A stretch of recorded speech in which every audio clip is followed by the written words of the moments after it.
You set up an organization which did employ people, the Grameen Bank, your own famous microfinance initiative. Your biggest achievement, it helped you win the Nobel Peace Prize. On the one hand, it claims to have lifted 50 million borrowers in Bangladesh alone out of poverty.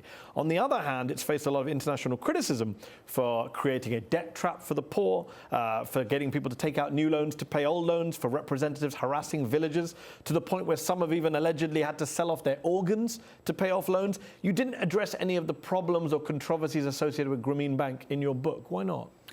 All those things that you said is about microcredit, not about Grameen Bank. Look, nobody said Grameen Bank does that. They came up with an idea of what microcredit is. We looked around the world, microcredit program here, microcredit program there.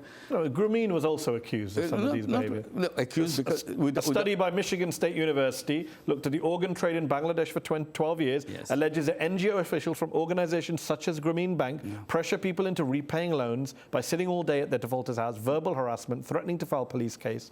A lot of allegations. I understand that. I'm saying you don't even address them in the book. Absolutely. No. This is not a book on Grameen Bank.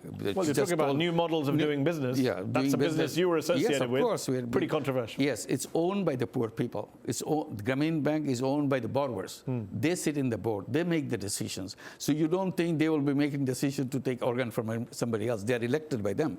So these are stories, fictions created to make sure that they don't see that this is a solution of the world. They see some other solution. You don't think any of the accusations or criticisms of Grameen are legitimate or justified? Absolutely not. You've investigated them?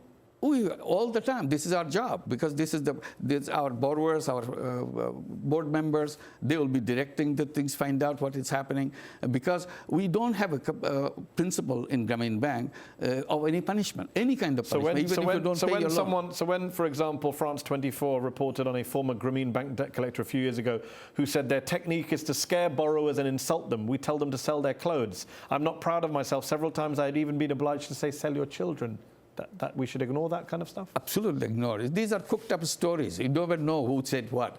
So you have to go back to the basic principle. In Grameen Bank, there is no rule for any punishment for anything if you don't pay back. So all assumption is if you don't pay back, you'll be punished. There is no punishment because we let them go. Because we know that someday or other they will come back and start all over again. And you don't think Grameen Bank got anything wrong? There's been a lot of criticism about how you fix microfinance and microcredit. There's no, looking back on your years, there's nothing you would have done differently or better? That's something else to improve. Of course, we keep on improving, but all those is something cooked up stories to make sure, because when Grameen Bank became very popular, some other people became very jealous. They have to say something to make sure people don't pay it. If we're kind of doing all those things, Grameen Bank will be over very soon. At that time, it didn't have 42 years of coming. And Grameen Bank Grameen program does work in the United States. If we are successful in doing organs and all that, we would have been doing that here too. Because here we have over 100,000 borrowers right here in the United States. And we are working for the last 10 years. And we have given out over $1 billion loan. And in 12 cities right now, 7 branches right there in New York City. So why didn't you find out? The system will be very clearly seen in this context, because you can cook up stories there. You cannot cook up stories here that they're selling organs and all those things.